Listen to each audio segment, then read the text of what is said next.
Mari kita bersatu dalam doa. Bapa yang baik, terima kasih Tuhan di pagi hari ini Engkau berikan kami juga berkat-berkat-Mu, kesehatan, untuk kami boleh menikmati hari baru, berkat baru. Bapa, sebentar lagi kami akan mendengarkan firman-Mu Tuhan yang dibawakan oleh Bapak Pastor Paul Tuhan. Engkaulah yang menggunakan beliau Tuhan, menjamah beliau, biarlah melalui beliau Engkau berbicara Bapa kepada kami umat-Mu. Terima kasih Bapa, kami siap mendengarkan berita kebenaran-Mu. Dalam nama anak-Mu Tuhan Yesus Kristus kami berdoa dan mengucap syukur. Amin. Amin Pak Mulia. Terima kasih Ibu Luciana. Sekarang kita akan mendengarkan firman Tuhan. Silakan Ibu Ayu Anggraini. Ya, terima kasih Pak Mulia. Baik, Bapak Ibu, saya akan membawakan firman Tuhan Yosua pasal 22 ayat 1 sampai 34. Lalu Yosua memanggil orang Ruben, orang Gad dan suku Manasye yang setengah itu, dan berkata kepada mereka, "Kamu telah memelihara segala yang diperintahkan kepadamu oleh Musa, hamba Tuhan itu, dan telah mendengarkan perkataanku dalam segala yang kuperintahkan kepadamu. Kamu tidak meninggalkan saudara-saudaramu selama waktu ini, sampai sekarang, tetapi kamu setia memelihara perintah Tuhan Allahmu kepadamu.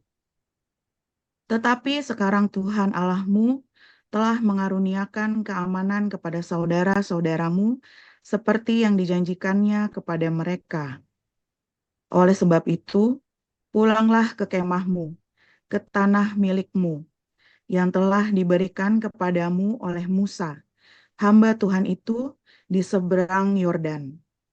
Hanya lakukanlah dengan sangat setia perintah dan hukum yang diperintahkan kepadamu oleh Musa, hamba Tuhan itu, yakni mengasihi Tuhan Allahmu, hidup menurut segala jalan yang ditunjukkannya, tetap mengikuti perintahnya, berpaut padanya, dan berbakti kepadanya dengan segenap hatimu dan dengan segenap jiwamu." Lalu Yosua memberkati mereka dan melepas mereka pergi. Maka pulanglah mereka ke kemah mereka. Kepala suku Manasye yang setengah telah diberikan Musa bagian mereka di Basan. Kepada suku yang setengah lagi telah diberikan Yosua bagian mereka di antara saudara-saudara mereka di sebelah barat Sungai Yordan.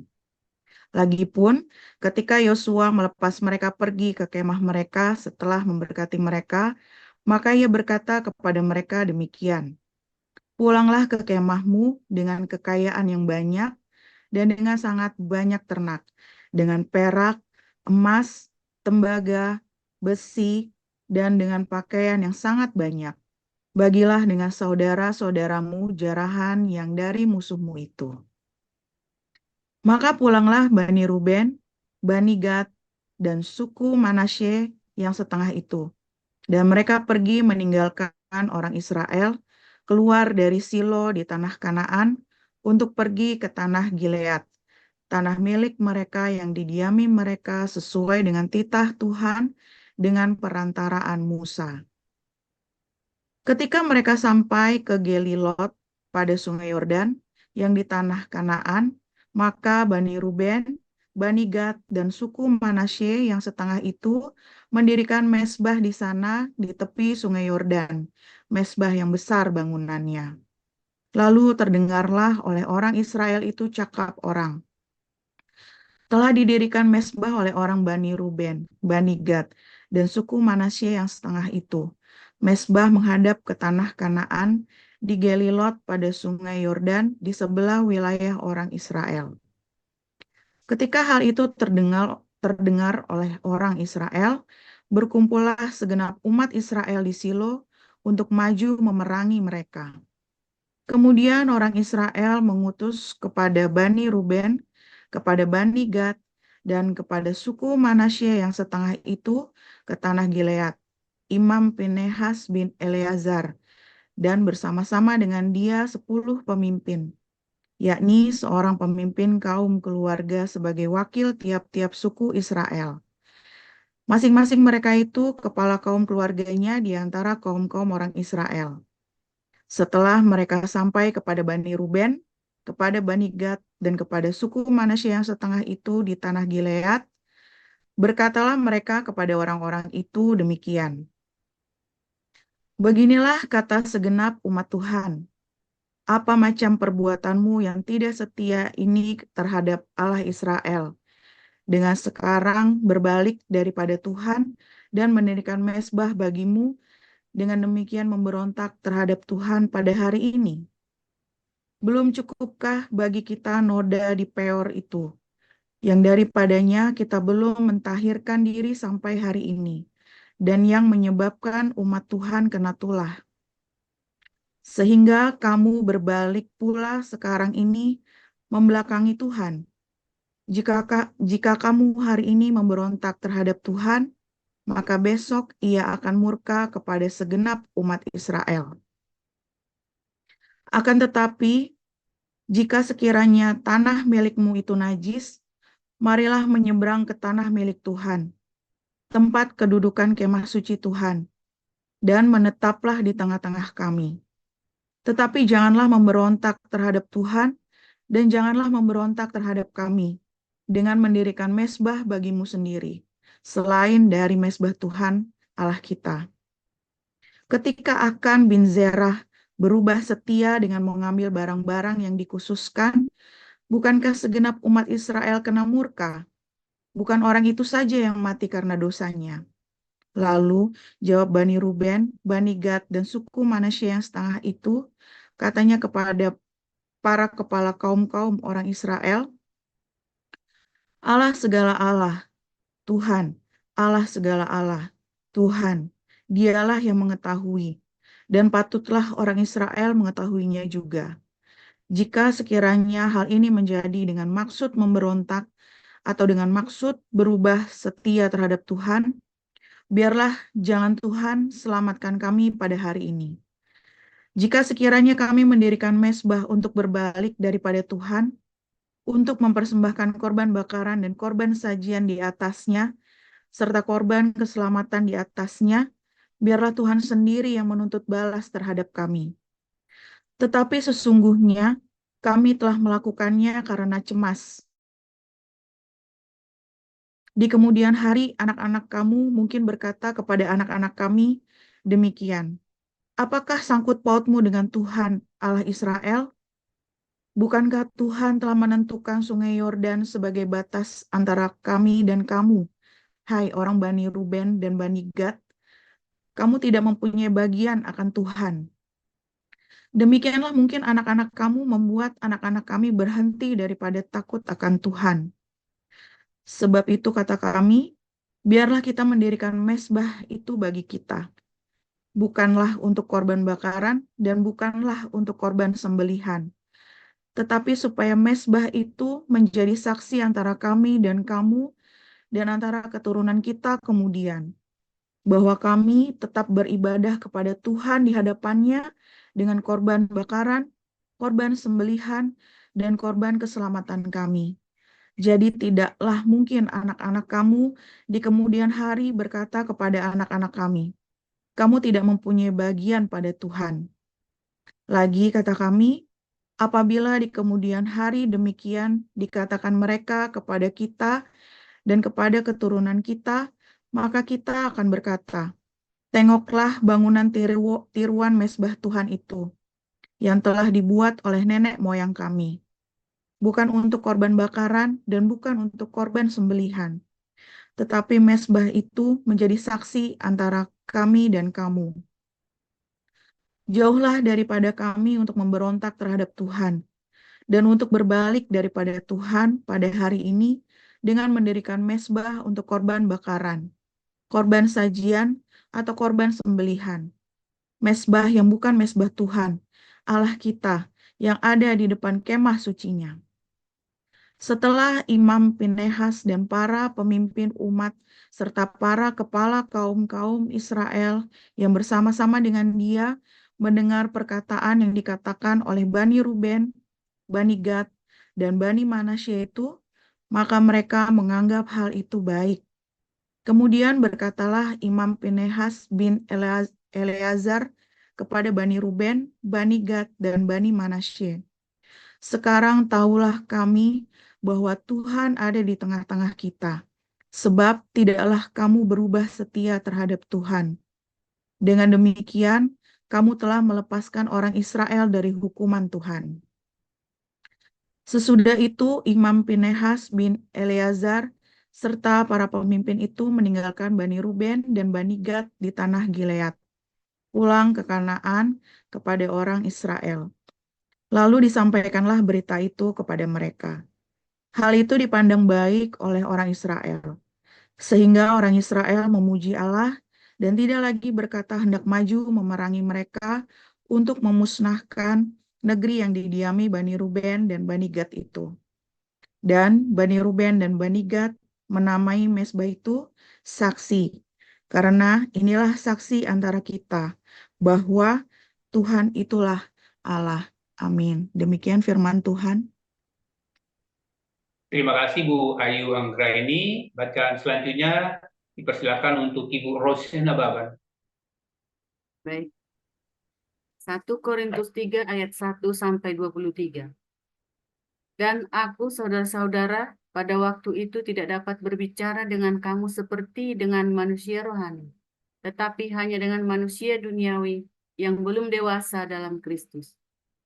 Susulah yang kuberikan kepadamu, bukanlah makanan keras, sebab kamu belum dapat menerimanya. Dan sekarang pun kamu belum dapat menerimanya, karena kamu masih manusia duniawi. Sebab jika di antara kamu ada iri hati dan perselisihan, bukankah hal itu menunjukkan bahwa kamu manusia duniawi dan bahwa kamu hidup secara manusiawi? Karena jika yang seorang berkata, aku dari golongan Paulus, dan yang lain berkata, aku dari golongan Apolos, bukankah hal itu menunjukkan bahwa kamu manusia duniawi yang bukan rohani? Jadi apakah Apolos? Apakah Paulus? Pelayan-pelayan Tuhan yang olehnya kamu menjadi percaya, masing-masing menurut jalan yang diberikan Tuhan kepadanya. Aku menanam, Apolos menyiram, tetapi Allah yang memberi pertumbuhan. Karena itu yang penting bukanlah yang menanam atau yang menyiram, melainkan Allah yang memberi pertumbuhan. Baik yang menanam maupun yang menyiram adalah sama, dan masing-masing akan menerima upahnya sesuai dengan pekerjaannya sendiri. Karena kami adalah kawan sekerja Allah, kamu adalah ladang bangunan Allah. Sesuai dengan kasih karunia yang dianugerahkan kepadaku, aku sebagai seorang ahli bangunan yang cakap telah meletakkan dasar dan orang lain membangun terus di atasnya. Tetapi tiap-tiap orang harus memperhatikan bagaimana harus membangun di atasnya. Karena tidak ada seorang pun yang dapat meletakkan dasar lain daripada dasar yang telah diletakkan, yaitu Yesus Kristus. Entahkah orang membangun di atas dasar ini dengan emas, perak, batu, permata, kayu, rumput kering, atau jerami.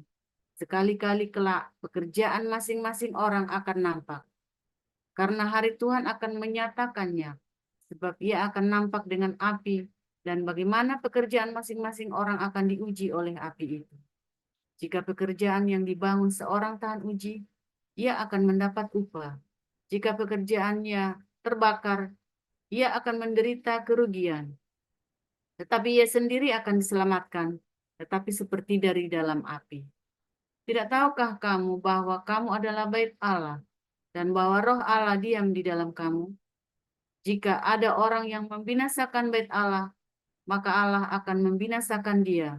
Sebab bait Allah adalah kudus, dan bait Allah itu ialah kamu. Janganlah ada orang yang menipu dirinya sendiri. Jika ada di antara kamu yang menyangka dirinya berhikmat menurut dunia ini, biarlah ia menjadi bodoh supaya ia berhikmat. Karena hikmat dunia ini adalah kebodohan bagi Allah. Sebab ada tertulis, ia yang menangkap orang berhikmat dalam kecerdikannya. Dan di tempat lain, Tuhan mengetahui rancangan-rancangan orang berhikmat. Sesungguhnya semuanya sia-sia belaka. Karena itu, janganlah ada orang yang memegahkan diri atas manusia sebab segala sesuatu adalah milikmu, baik Paulus, Apolos, maupun Kefas, baik dunia, hidup maupun mati, baik waktu sekarang maupun waktu yang akan datang, semuanya kamu punya. Tetapi kamu adalah milik Kristus, dan Kristus adalah milik Allah. Demikian. Ya, terima kasih untuk para lektor, Ibu Ayu Anggreni dan Ibu Rose Nababan yang telah membacakan firman Tuhan hari ini. Baik, saudara, kita akan memasuki renungan firman Tuhan yang akan dibawakan oleh hambanya, Pastor Joseph Paul Zhang, dengan judul atau tema kita pada kesempatan ini, Suku-suku Seberang Sungai Yordan. Silakan, Pastor. Haleluya. 1 menit sebentar ya. Sebab ini tadi sudah telanjur masuk tol. Ini 1 menit lagi saya berhenti ke parkiran di pom bensin. Sebentar. Nah, ini pom bensinnya. Luar biasa firman Tuhan selalu baru setiap hari ketika kita menanti-nantikan Tuhan dengan penuh cinta, dengan penuh pengharapan, dan konsisten. Jangan putus asa ketika berharap sama Tuhan, saudara ya. Karena kalau kamu putus asa ya sia-sia semua pengharapanmu. Saudara kopi mah. Nah, jadi kalau kita sudah niat mau nunggu Tuhan, mau pakai cara Tuhan, saudara ya. Sekali kamu memutuskan, aku mau pakai cara Tuhan, kamu harus jalan, saudara ya. Sebab kalau kamu memutuskan pakai cara Tuhan, lalu kamu urung, wah ya sial itu, saudara. Ya, sekali mau pakai cara Tuhan, dan jangan pernah mundur, saudara. Jangan pernah mundur, ya, saudara ya. Oke, kesana apa sini? Sana aja ya. Oke, sedikit lagi, sebentar ya. Oh iya tuh, iya tuh. Udah, nggak pernah masuk. Maksudnya, ya.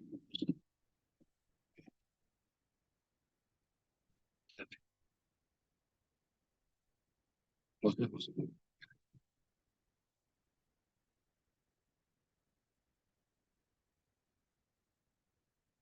Oke, terang benderang sekarang. Saudara, judulnya tadi suku seberang Sungai Yordan, wilayah Israel di seberang Sungai Yordan. Saudara, kalau hari ini Anda lihat wilayah Israel itu di seberang Sungai Yordan itu udah nggak ada, saudara ya. Itu menjadi wilayah Yordania, ya, yang sebenarnya itu adalah wilayah Israel. Ya, tapi nanti di akhir zaman wilayah Israel itu akan kembali semua persis, ya, saudara ya. Sampai nanti gara-gara itu kemudian perang lagi, perang dunia ketiga, ya, saudara ya.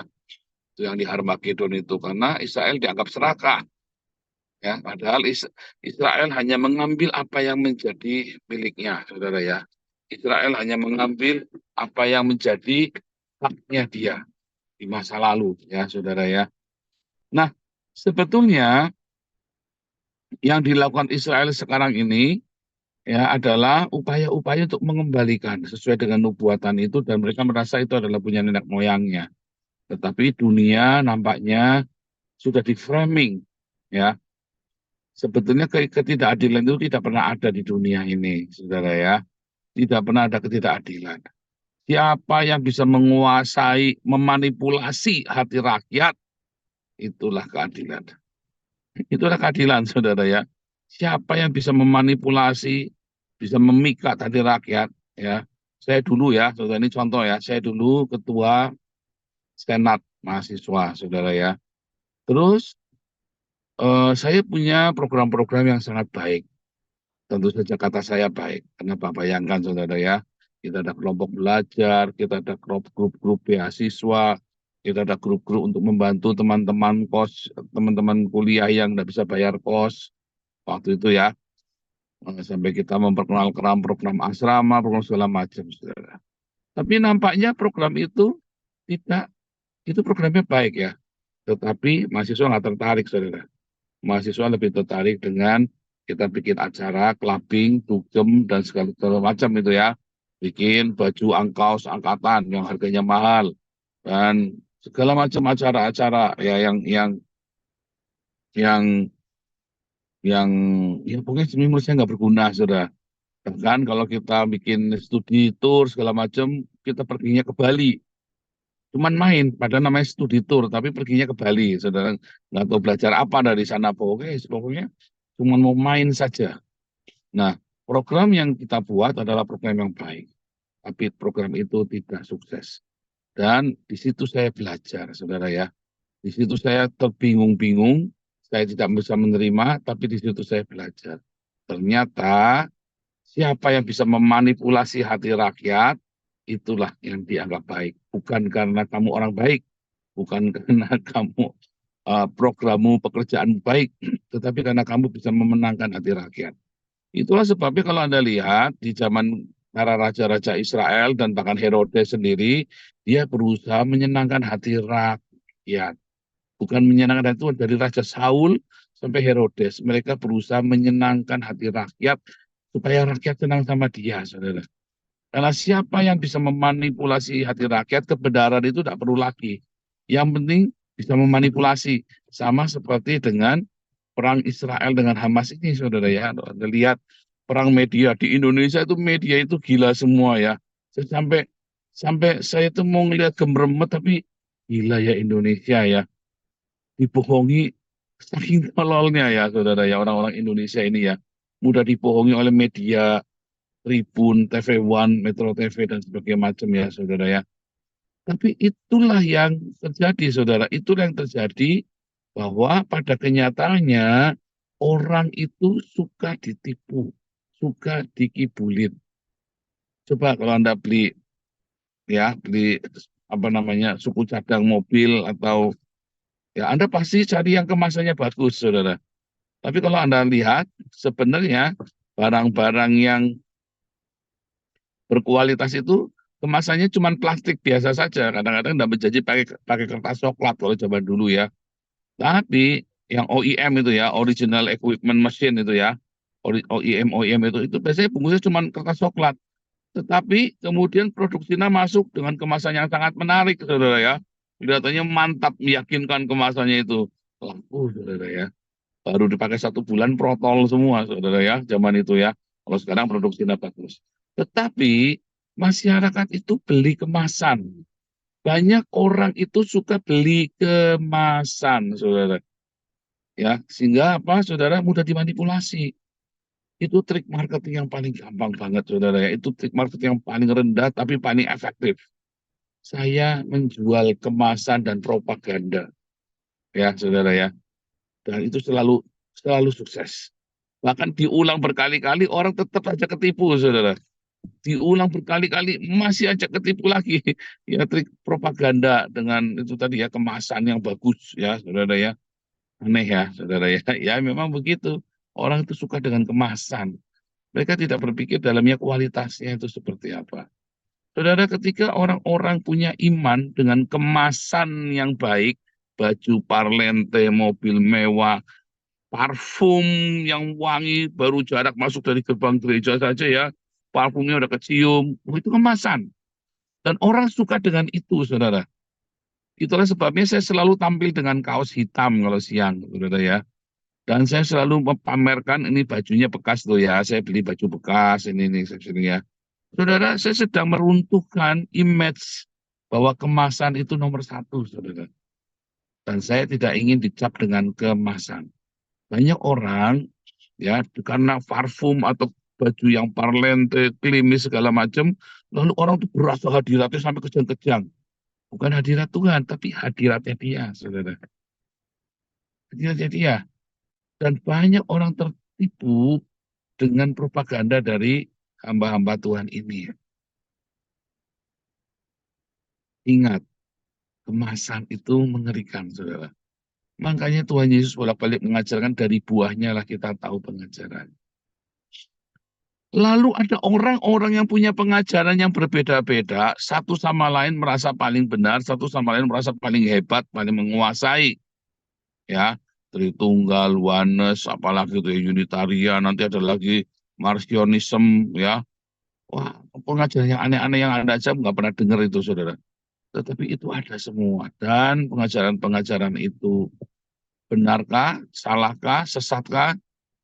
Ya, dan saya kasih tahu, bukan masalah benar salah, tetapi dari buahnya kamu akan tahu itu orang benar apa enggak pengajarannya, saudara. Dari buahnya. Tetapi masalahnya orang tidak sabar nunggu buah. Orang suka dengan daunnya yang berwarna-warni, ya orang suka dengan yang tampak-tampak yang paling cepat. Padahal dari buahnya kita tahu itu tanaman baik apa enggak. Mau pohon itu indah, rimbun, berbunga,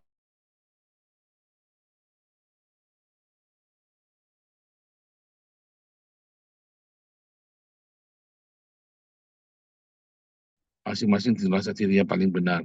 Beberapa orang yang aku pengajarannya merasa dirinya paling benar, pernah saya tes, saudara ya. Yang luprak juga, gabruk juga, saudara ya. Yang merasa paling hebat. Sering saya bilang ya, aduh kalian ini ya ribut dogma, buahmu hanya buah dada dan buah sakar. Beneran, saudara ya. Banyak orang tidak peduli dengan buahnya, tapi dia pamer pengajaran dia paling baik.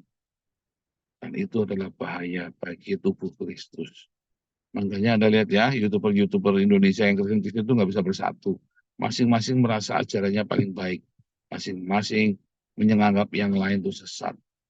Itulah sebabnya sulit sekali menuai Indonesia. Dari mulai pendetanya, dan sampai krosok-krosok jemaatnya, saudaranya. Serius, saudara ya. Serius. Setiap orang merasa pengajarannya paling benar dan menganggap orang lain itu sesat. Ya itu tadi ya, kalau suku Israel kan suku yang di seberang sungai Yordan itu tuh sesat, itu lagi bikin mezbah sendiri itu. Nah itu tuh sama tuh ya. Artinya menghakimi tanpa mereka mengerti kenapa dia bikin mezbah itu. Wah ini berhala ini. Wah ini berusaha memberontak dari 12 suku Israel nih. Ya si Ruben, Gad sama Manasye itu ya. Dan itu yang terjadi di gereja, saudara ya. Asal kamu beda dikit kan kamu dianggap sesat. Asal kamu beda dikit kamu langsung diskors. Asal beda dikit, wah, saudara ya. Saudara kalau Pak Toping ngajar ya, hal yang Pancasila lalu singgung-singgung Alkitab, saya sebenarnya tidak setuju. Banyak sekali Pak Toping menafsirkan dengan salah. Bukan bagiannya dia. Saya pernah waktu itu ngomong, Pak Toping, bicara Pancasila aja. Kalau Alkitab itu Pak Toping tidak menguasai. Saya yang dokter teologi. Kalau Pak Toping, dokter Pancasila. Saya bilang begitu ya. Jadi jangan mengajarkan tentang teologi, Pak. Nanti orang mengira saya setuju dengan Pak Toping, padahal saya nggak mau banyak debat. Dan untuk menjelaskan hal itu tuh butuh beberapa pertemuan, ya. Nah, itu pernah saya bilang itu, oh saya kalau Pak Toping mah terus terang ya, karena Pak Toping mengerti. Udah mulai jarang ya, walaupun kadang-kadang ya namanya orang Kristen, dia merasa punya kitab, ya dia tafsir-tafsirkan. Tapi saya bilang, jangan Pak Toping, fokus dengan Pancasilanya. Saya bilang begitu sama Pak Toping, tapi itu kenyataan, saudara ya. Tiap orang punya penafsiran sendiri, punya pendapat sendiri, lalu yang satu sama lain menganggap yang lain sesat. Lalu habis itu, saudara yang terjadi, mereka nggak bisa bersatu. Akibatnya mereka nggak menuai. Tidak menuai, saudara ya. Tadi sore ya, makanya tadi kita baru kelar ya, kita menuai ya satu orang dari Rusia ya, saudara ya, dekatnya Rusia. Saya lupa namanya ya, Latvia. Latvia, dari Latvia, dekatnya Rusia, dekatnya Ukraina, saudara. Kita nuai ya, tapi kalau lagi kita capek sekali tadi ya, penginjilan dan saya bangun dari jam 5 pagi, mengajar di HBC, sampai ini baru selesai nih ya, kita baru pulang. Baru kita baptis langsung hari ini ya, karena buat saya harus kita menangkan, harus kita baptis malam ini, saudara ya. Wah, jackpot bener ya, saya bilang, waduh ini saya bener hari ini bener-bener kita berapa kali ya, langsung kita baptis ya, bule-bule ini ya, saudara ya. Emang saatnya menuai, saudara. Ini saatnya kita menuai. Tadi ada orang dari Curaçao lagi datang ya, suaranya keren banget, saudara ya. Dia gabung dengan kita. Ada orang lagi tadi ya, ada yang orang Belanda juga. Dia bilang, kami itu merasakan hadirat Tuhan ketika kamu memuji Tuhan di tengah jalan di Spoil Plan itu ya. Padahal tadi buat kita mah enggak aru-aruan ya. Tetapi dia bilang, aku merasakan hadirat Tuhan tuh. Terus dia datang jam 5 sore tadi ya di markas kita ya, di gereja kita tadi. Saudara, tadi itu luar biasa, saudara ya. Walaupun kita capek, kita lelah semuanya ya, kita 2 kali kerja hari ini. tetapi Tuhan kasih tuayan, saudara ya. Karena mereka itu dari berbagai gereja loh tadi yang sama saya, saudara ya. Dari berbagai gereja. Kita nggak mau ribut, saudara ya. Kita yang penting apa? Buah dari pelayanan kita, buah dari pengajaran kita, saudara. Anda harus terbiasa, jangan ribut dengan yang diajarkan, tapi sibuklah dengan apa, saudara? Berbuah lebat di dalam Tuhan Yesus Kristus. Ingat-ingat, jangan sibuk dengan daun dan bunga. Sibuklah ya dengan buah. Jangan sibuk dengan aksesoris, saudara. Sibuklah dengan buahnya, saudara. Supaya kamu bercermin, kamu introspeksi. Apakah aku berbuah? Jangan-jangan buahku cuma buah sakar sama buah dada doang, saudara. Haleluya. Pokoknya ingat-ingat, saudara ya. Jangan menghakimi orang lain dari yang nampak saja. Dari buahnya. Dan kamu bisa tahu buah itu setelah beberapa saat kamu bergabung. Kamu nggak bisa cuma sekali ngeliat, oh pasti sudah paling benar. Oh, banyak salahnya, saudara ya. Banyak dulu orang salah paham dengan saya. Setelah masuk dalam komunitas, mereka lihat, luar biasa komunitasmu ya. Iya, Tuhan Yesus bekerja di sana. Karena apa, saudara? Karena kita tidak sibuk dengan aksesoris. Kita sibuk dengan berbuah lebat. Hari ini kita kasih makan tadi habis semua ludes 80 ini ya 80 piring ya. Habis semua, saudara ya. Karena kita mau coba lagi bikin bulan Oktober kita mau bikin lagi, saudara ya, minggu kedua tanggal 14. Doakan, saudara ya. Doakan supaya Tuhan berkenan dengan semua yang kita lakukan. Proyek-proyek ini. Tadi kita banyak sekali dapat bantuan dari gereja-gereja lain ya, saudara ya. Itu yang harus dilakukan, bukannya malah saingan pengajaranku paling bagus, punyamu sesat. Bukan, saudara. Ayo kita berbuah.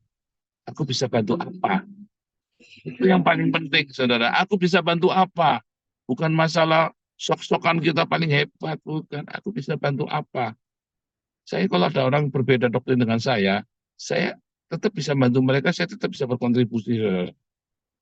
Karena cinta itu tidak memandang ya, gerejamu apa mereknya, pengajaranmu bagaimana. Pokoknya di dalam Yesusmu itu adalah Yesus yang penuh cinta. Itu yang paling penting. Ya, nanti kamu akan berbuah lebat. Ya, berbuah lebat. Kalau kita merger terus, berbuah lebat, buahnya itu rimbun sekali, saudara. Sehingga semua orang bisa menikmati buah itu. Ya, berbuah lebat. Jangan cuman omdo, jangan cuman debat usir, berbuah. Tuhan Yesus memberkati.